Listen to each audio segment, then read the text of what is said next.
Movie leftovers.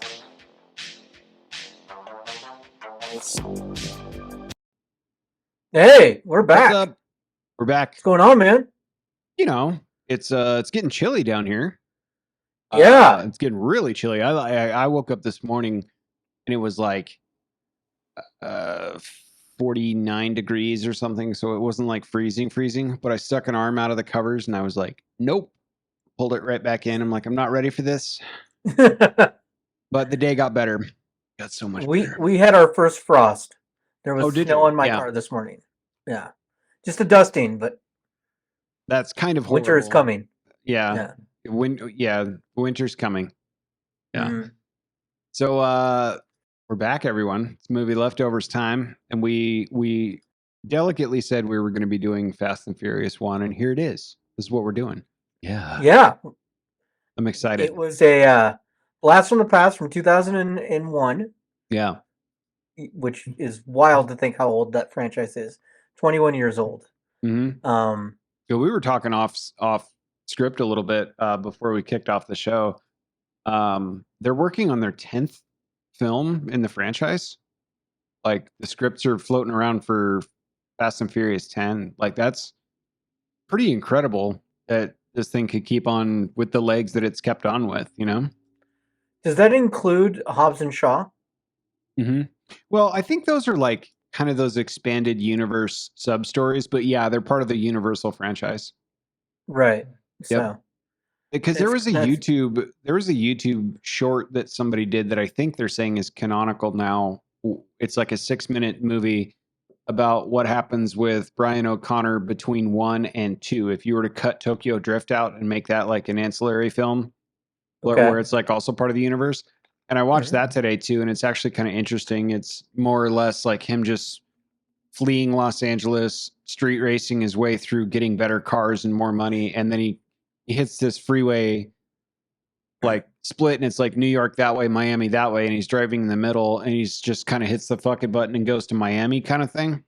Okay. And then he like pulls up and sees a bunch of pretty girls walking around, and then 2 import cars pulling across, and he smiles and follows them. So nice. That's kind of all you need to sum up. You don't need a whole movie about that. So I think that's the right answer. But yeah, there's a ton of like adjacent content to this franchise, which is kind of impressive. That's wild, man. Yeah. Also impressive is the Rotten Tomatoes score.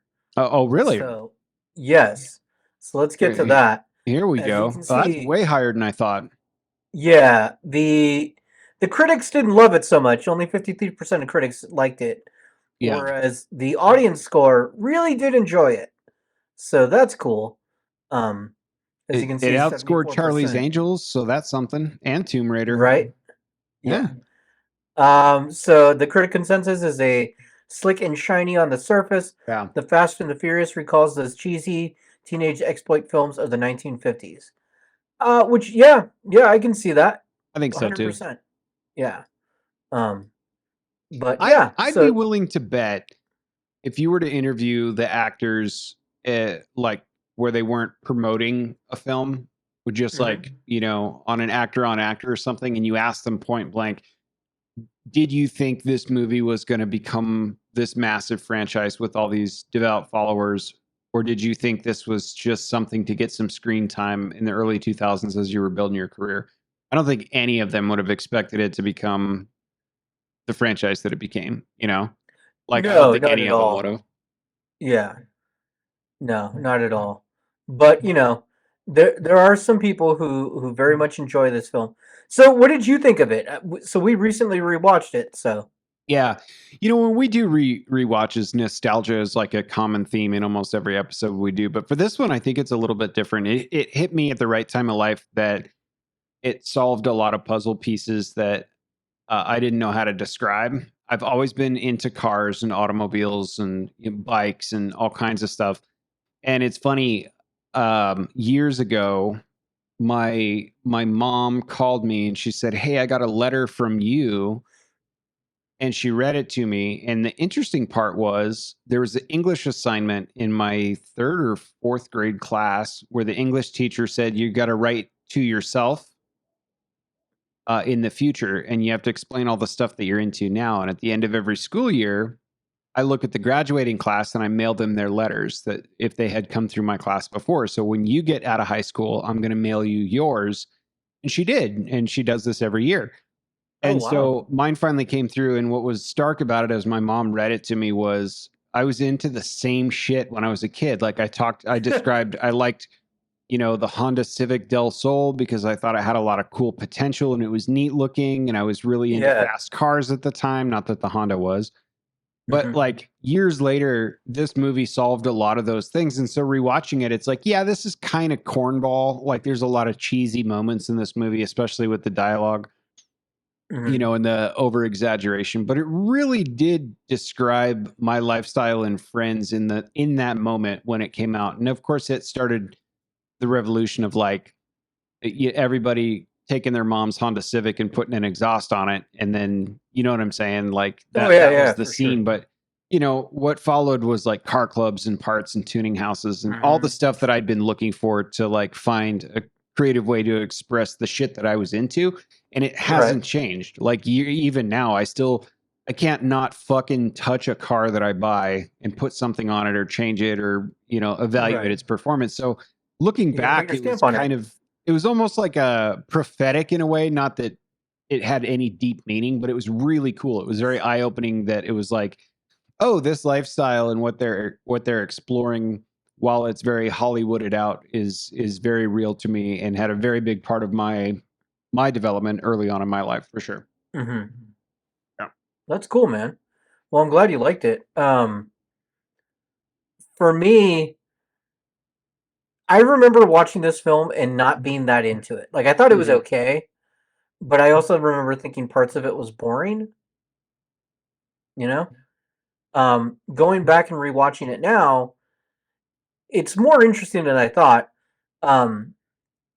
You can see where they get to the point now where they have magnets and they're jumping into planes and all of that. All of that is there from the beginning. It's not as grounded as people like to say that it originally was. It's just not. I mean, you've got these scenes where they're hijacking a commercial truck while it's in transit on the freeway. It's like, okay, this is a little out of control. And then obviously they're using like harpoon guns to shit that like a 15-year-old kid would think of when it's like, how would you hijack a moving truck with 3 Honda Civics, right? You're like, oh, I would do it with harpoon guns all day.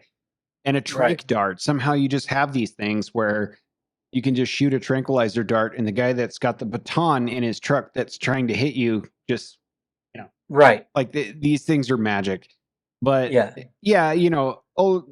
someone who knows cars pretty well can spot some things where it's like, this car would get smoked by that car. Doesn't matter what they have under the hood, blah, blah, blah. But besides all that, just for the suspension of disbelief, tons of fun. Yeah. But way out of, it's always been a little out of control to your point. Oh, for sure. Yeah. Let's get to what some other people thought about it. Let's do it. So over on Rotten Tomatoes, we got Gage W. Okay, who gave it 5 stars. And he says, The Fast and the Furious is a fresh start to an amazing franchise that focuses on the relationship between Brian and Dom, while providing fun races and relatively small scale but still enjoyable action sequences. I agree with the first half. Small scale. Yeah, I agree with the first half of that assessment, but not the second half. Yeah. That's kind of how I feel too. And then but hey, 5 stars, right? Yeah, 5 stars. However, though, Stephen C. gave it only half a star and said, the worst of the 9 Fast and the Furious movies because of the terrible car chases. So many exclamation points. Accidents included. A couple more exclamation points. Yeah. So. Yeah, I could see that, although I would argue some of the subsequent films had way worse car crashes than that were like, are you really going to jump this into a helicopter or off a building in Dubai into another building in Dubai? Oh, you are? Okay, well, let's just sit down and grab some popcorn. Yeah. Right. This one was relatively tame by comparison. Yeah. Yeah, for sure. for sure. Also, the budget, right? It had to be cheap. Like, I don't think they could. So, I know for a fact because a guy that I know, his car was in that movie. Okay. His car was like one of the background cars in the street race scene or whatever. So I know they didn't just own all these cars back then. They had like extras that were providing their own vehicles to a certain degree. So this couldn't have been very high budget. No, it was not. The budget was 38 million. Yeah. And adjusted for inflation, that would be about 63.6 million nowadays. For an action movie with lots of explosions, and that's small. That's pretty good. Yeah, that's pretty good. The box office, though, was pretty great. It was 207.3 million. Had a long tail, too. It had a very long tail. Mm-hmm. And adjusted for inflation, that would be just shy of 350 million. So, pretty good return on investment. Yeah. Yeah. Yeah, I just don't think people realize, maybe now exploring this conversation with us, they will, but I don't think people realize exactly what that did to American culture. Like, because when you hear about American car scene, your thoughts probably go back to like the 50s and like 60s, right? Where you're getting like big blocks and people are looking for the right kind of GTO or Mustang versus Camaro. Like, all that shit changed after this movie came out, and it opened up, American car culture into a whole different thing, not just speaking exclusively to Japanese domestic imports and stuff like that. But that definitely amplified it and created a huge market. Oh yeah, for sure. I mean, that moves so many people to it. I mean, its influence is still felt today. Oh yeah. So, dude, even in modern car design, because most of the kids that were into Fast and Furious and watching that shit then are now designing cars for Nissan and Toyota and Honda. And like, you can definitely see the influences from the tuner culture making its way up. But it doesn't always flow down from race cars down, although that's where most of the technological advancements come from. But yeah, you're right. Yeah. Well, I'll tell you what, let's take our ad break, and then we'll come back and we'll do our pitches, what we would do with the franchise if Hollywood gave us a blank check and let us go nuts. Let's go. Let's pay the bills. All right, be right back. Yeah.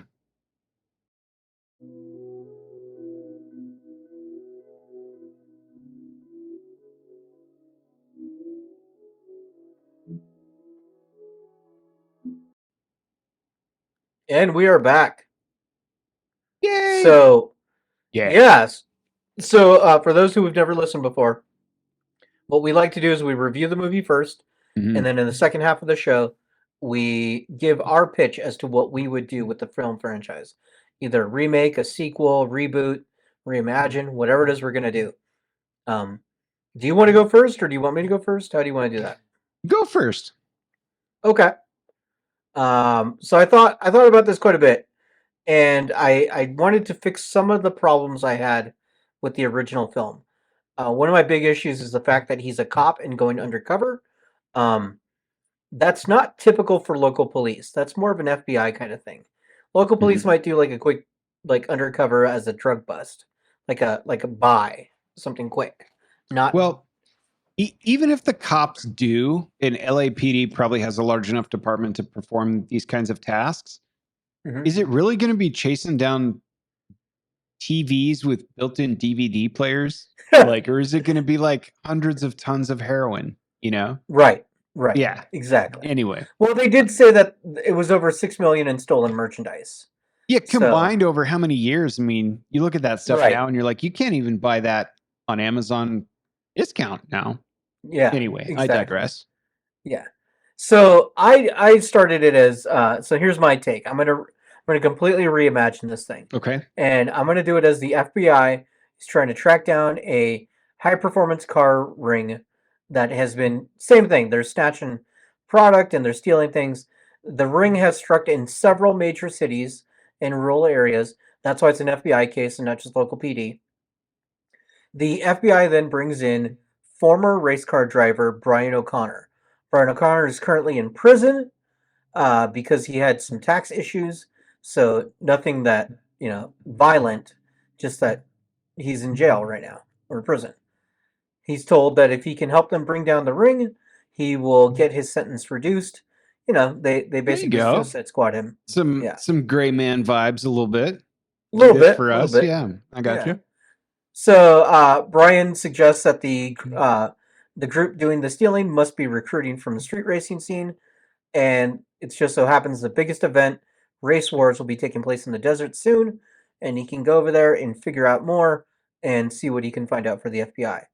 While he's there, he meets Johnny Tran and Dominic Torero, and decides that it must be Johnny Tran because of some shady activity. Very similar to like in this film, he misunderstands what's going on and points the finger at the wrong guy.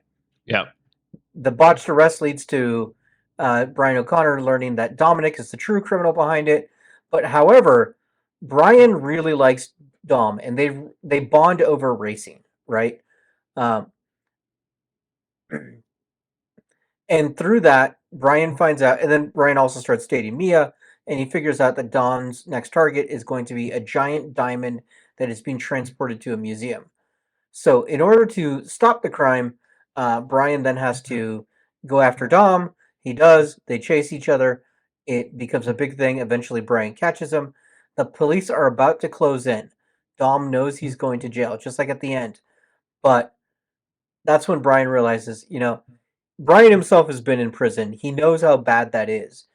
And he knows he doesn't want that for his brother, Dom. So that's when he tells Dom, hey, get out of here. And same thing. So same yeah, thing. Kind of has the salvation mentality to it where he's like, I'm just going to keep you from all the shit that I had to deal with in jail. Yeah. Gotcha. Yeah. So that's it. My cast, you know, it took a little bit to figure out who I wanted for the cast, but I think I got a decent cast. So let's start with Johnny Tran. I'll work my way up.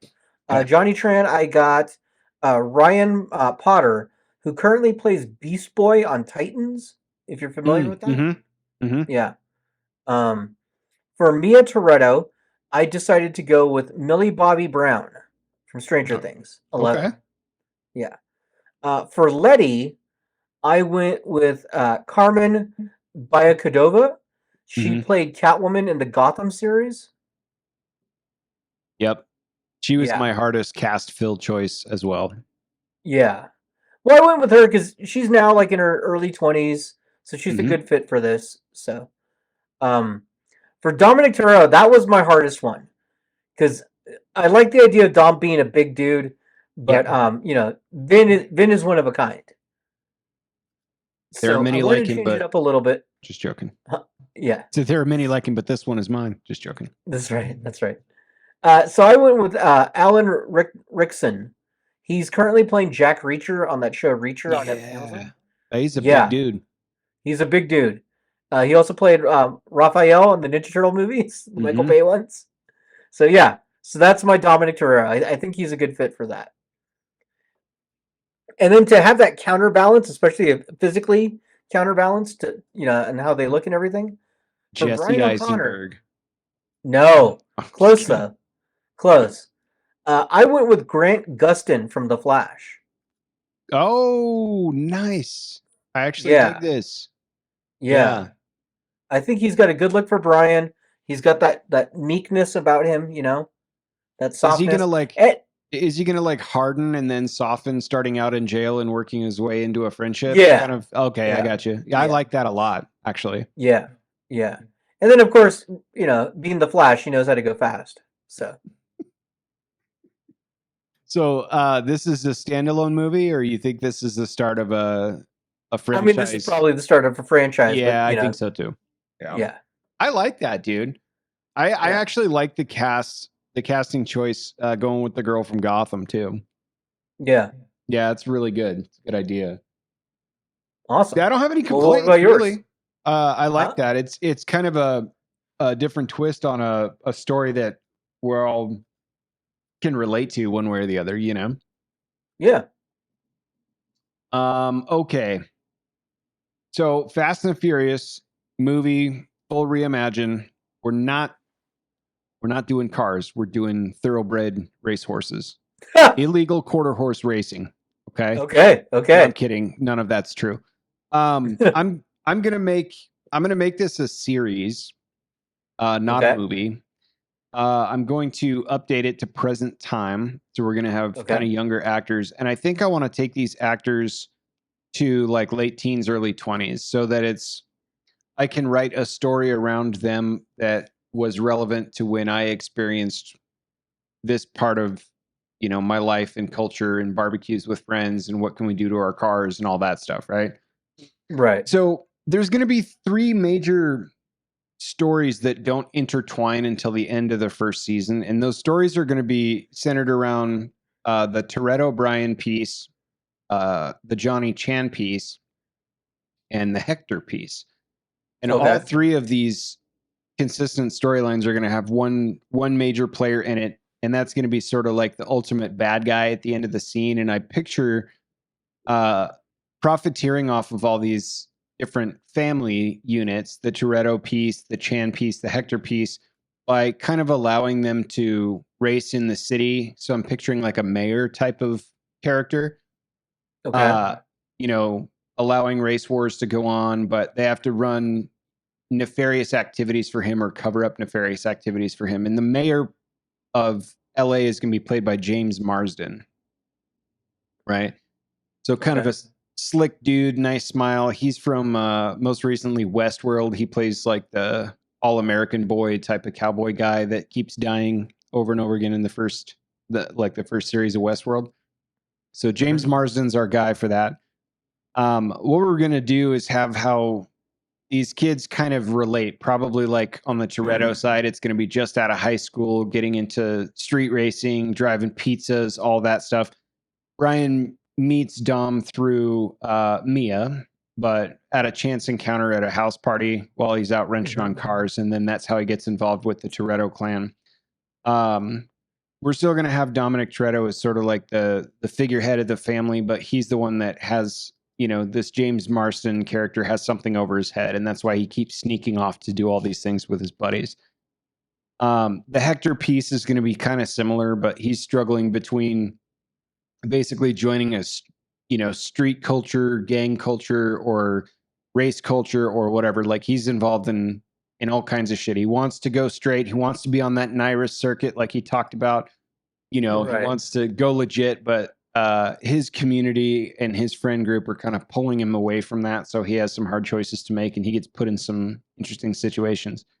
Chan is just straight up going to be the rich kid that wants to rule the streets and has no regard for anybody, which is kind of how he felt in the movie, where his dad has this lavish environment and he's well dressed and comes from a ton of money and is just kind of a bossy dude and a prick. But his involvement in street racing is more centered around wanting to be cool and dangerous, not because he actually needs to make money or has any stake in anything. And he's kind of a prick.